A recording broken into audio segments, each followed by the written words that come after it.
भिवानी के अंदर डीएससी समाज की राज्य स्तरीय मीटिंग चल रही है, जिसमें हरियाणा के डीएससी प्रमुख देवीदास जी को हम आपको सुनवाएंगे। और डीएससी समाज ने खुली चुनौती भारतीय जनता पार्टी और विपक्ष कांग्रेस को दे दी है। इनका साफ और स्पष्ट कहना है अध्यक्ष जी का कि भूपेंद्र सिंह हुड्डा ने हमारी मांगों को नहीं माना था, तो हमने भूपेंद्र सिंह हुड्डा और उसकी राजनीतिक पार्टी कांग्रेस को हरियाणा से बाहर का रास्ता दिखाया था। और यदि 21 सितंबर तक भारतीय जनता पार्टी के माननीय मुख्यमंत्री नायब सिंह सैनी ने नोटिफिकेशन जारी नहीं किया, तो इस बार भारतीय जनता पार्टी को भी डीएससी समाज बाहर का रास्ता दिखाने का कार्य करेगा। क्योंकि अगर विधानसभा चुनाव की बात करें तो डीएससी समाज के तकरीबन 35 से 36 लाख वोट हैं, जो कि सीधा सीधा काफी भारी विधानसभाओं पर प्रभाव डालेंगे। और भवानी खेड़ा से अगर विधायक की बात करें तो आज के समय में भवानी खेड़ा के विधायक माननीय विशंबर वाल्मीकि जी भी डीएससी समाज से आते हैं।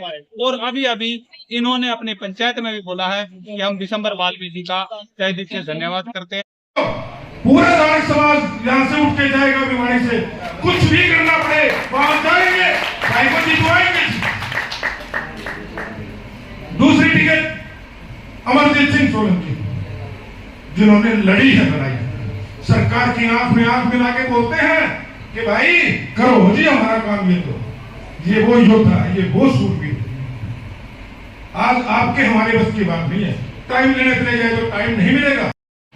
मैं तो यही कहूँगा कि मजबूती से इस काम को उठाएं और मजबूती से समाप्त करें।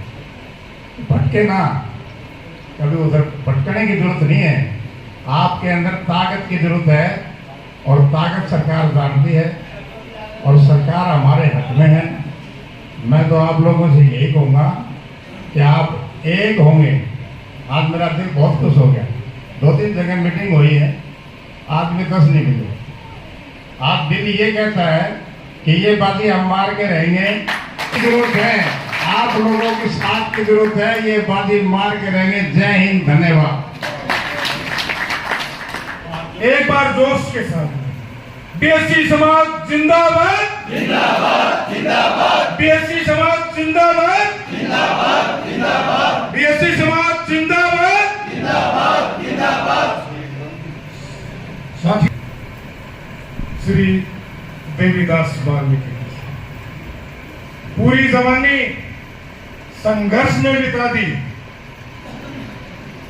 कहा रेवाड़ी से नारनौल से चल जी। आज का विषय क्या है? जो डीएससी की जो मीटिंग है आलू मोहल्ले में, और इसमें कौन कौन मुख्य आए हैं बाहर से? ऐसा है, माननीय सुप्रीम कोर्ट के द्वारा जो अनुसूचित जाति का उपवर्गीकरण दे करके उन्हें अधिकार देने की बात का निर्णय हुआ है, वो राज्य सरकारों पर उनके जिम्मे लगा दिया गया है। उसको लेकर के कहीं ना कहीं देरी हो रही है इस मामले में, और शायद कहीं ना कहीं झूठ भी परोसी जा रही होगी।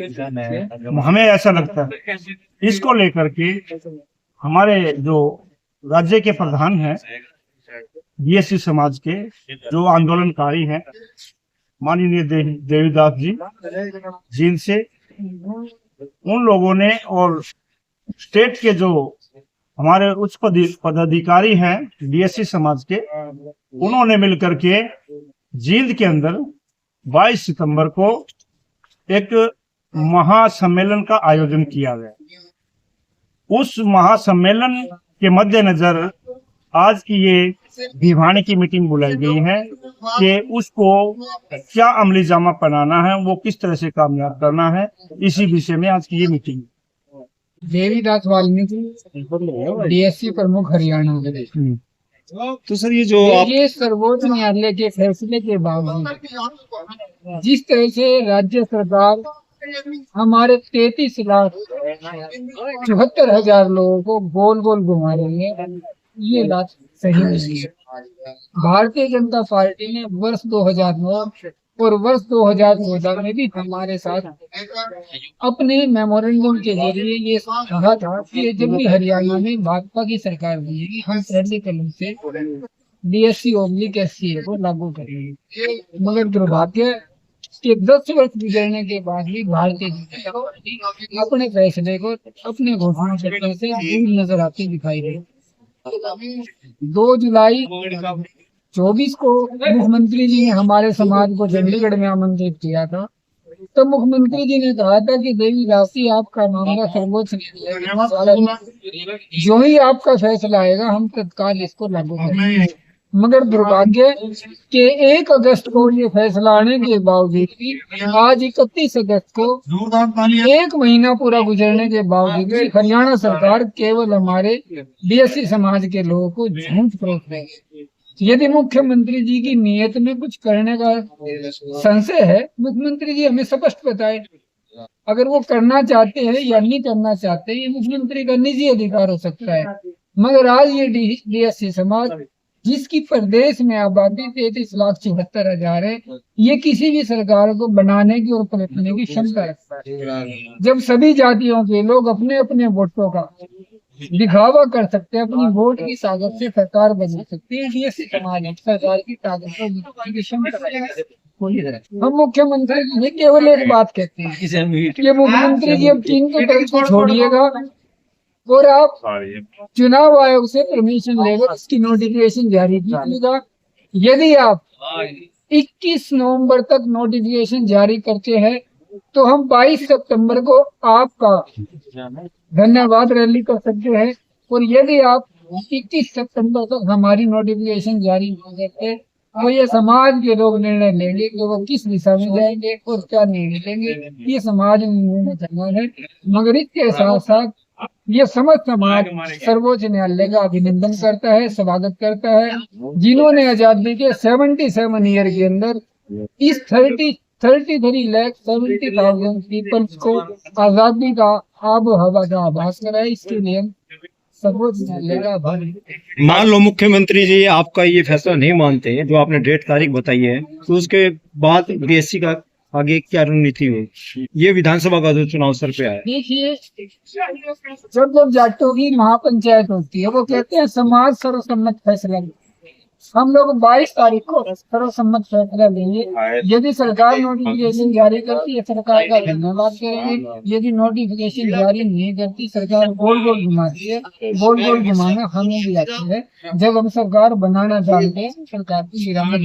डीएससी समाज में चमारों के अलावा कितनी जातियां आती हैं जो डीएससी समाज में और इस जो ये आरक्षण किया गया इससे प्रभावित हुई हैं?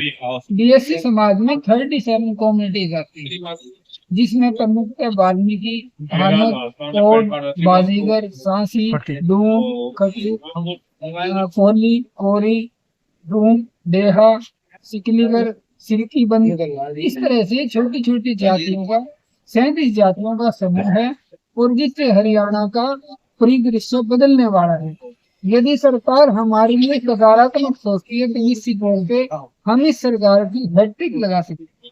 और यदि सरकार हमें गोल गोल घुमाएगी, ये सरकार ने अपने भविष्य का प्लान 21 सितंबर तक। डीएससी समाज के ही लोगों ने भारत बंद भी बुलाया था इस आरक्षण के खिलाफ, तो उस विषय पे क्या कहेंगे आप? देखिए, ये लोग आरक्षण के लुटेरे हैं। इन लोगों ने 1952 से लेकर आज तक आरक्षण को एक मैं आपसे एक बात कहना चाहता हूँ, जो लोग भारत बंद का ऐलान किए हुए था, वो लोग 1952 से बाबू जगजीवन राम से लेकर आप 2024 तक इनकी 4 पीढ़ियां आरक्षण ले चुकी है। और वही लोग भारत बंद का आह्वान करते हैं। इस बात से आप मीडिया के जरिए अच्छे तरीके से समझ सकते हैं कि वो लोग कितने ताकतवर हो चुके हैं आरक्षण का लाभ लेते लेते। ये सरकार को भी समझ लेना चाहिए। आज ऐसे लोगों को जितना उनका आरक्षण हिस्सेदारी बचती है, जो वर्तमान में फैमिली आईडी के माध्यम से सरकार ने आंकड़े प्रस्तुत किए हैं, जिसमें डीएससी समाज की जातिगत जनगणना 33,70,000 बनती है और चमार समाज की 30,24,000 बनती है। जो साहब काशीराम जी नारा लगाते थे कि जिसकी जितनी संख्या भारी उतनी उसकी हिस्सेदारी, आज उस नारे को लागू कराने का समय आ गया है। और ये हरियाणा की टोटल आबादी के अंदर डीएससी के लोग 53.5% बनते हैं और वो 42.5% बनते हैं। और मैं सरकार से कहता हूँ कि इस आरक्षण को भी उसी अनुपात में बांटा जाना चाहिए। जो डीएससी को 11.5 जाता है, और चमार वर्ग को सड़िया जाता है। इस तरह के आरक्षण लागू किया जाना चाहिए। जो अलग लोग चुनाव लड़ते हैं, जो लोग पार्टियों में काम करते हैं, इन लोगों का अपना एक अलग तरह का एजेंडा होता है, पार्टी लाइन से बाहर नहीं निकल सकते। मगर मैं आपको एक बात का भरोसा वैसे दिलाऊंगा, भले वो भारतीय जनता पार्टी के नेता हो या कांग्रेस के नेता हो, वो इंटरनली हमें सपोर्ट करेंगे। हमारे पास तन मन धन से इस महासम्मेलन को कामयाब करने की पूरी तरह से। ये महासम्मेलन राजनीतिक होगा या जातिवाद पर आधारित होगा? देखिए कि जातिगत आप इसको नहीं कह सकते। ये जो वे लोग हैं समाज के जिनके पास आज भी डॉक्यूमेंट्स नहीं है, हमारे डीएससी वर्ग में ये घुमंत समाज आता है जिसके पास आज भी उनके पास फैमिली आईडी, आधार कार्ड जैसे डॉक्यूमेंट नहीं है। अगर राज्य सरकार ईमानदार होती, अगर राज्य सरकार किसी भी स्कीम को लागू करती है, हरियाणा में एक नियम है, जिस परिवार के पास पहचान पत्र नहीं होगा उस परिवार को कोई किसी तरह का लाभ नहीं मिल सकता। हम उन लोगों की भी लड़ाई लड़ते। तो जो ये आपका जींद का मंच है, वो राजनीति के जो पदाधिकारी हैं या राजनेता हैं आपके समाज के, उनके साथ साझा किया जाएगा? सभी राजनेता इस मंच से दूर रहेंगे। अगर राज्य सरकार नोटिफिकेशन लेकर मंच पे आती है तो सरकार का स्वागत रहेगा। अगर राज्य सरकार नोटिफिकेशन नहीं ले जाती, वो उसने अपना काम करे, हम अपना। धन्यवाद। तो इस 33,70,000 लोगों की जींद के नाथ मंडी में पांव धरने की जगह नहीं मिलेगी। आप देख लेना, आपका भी वहाँ स्वागत रहेगा। आप आइए। क्या समय, दिनांक और स्थान क्या रहेगा उसका? 22 सितंबर रविवार, अनाज मंडी जींद। और आप देखेंगे कि डीएससी समाज अपनी पूरी ताकत के साथ इस सरकार को और विपक्ष को ये बता देगा, जिन लोगों ने हमारे इशारे को रोकने का काम किया था, आज उन लोगों का क्या असर होगा। हमारे चमार वर्ग के लोग कहते हैं कि चौधरी भजन लाल ने डीएससी को लागू किया था, हमने उसको सत्ता में नहीं आने दिया। आपके माध्यम से मैं उन लोगों को बता देना चाहता हूँ कि भूपेंद्र सिंह हुड्डा ने सारे चीजें खत्म किया था। हम भूपेंद्र सिंह हुड्डा को हरियाणा में कभी दोबारा प्रधानमंत्री नहीं बनने देंगे। इस कांग्रेस को जड़ मूल से उखाड़ के फेंकेंगे। और तीसरी बात, अगर नोटिफिकेशन जारी होगी तो भारतीय जनता पार्टी। धन्यवाद।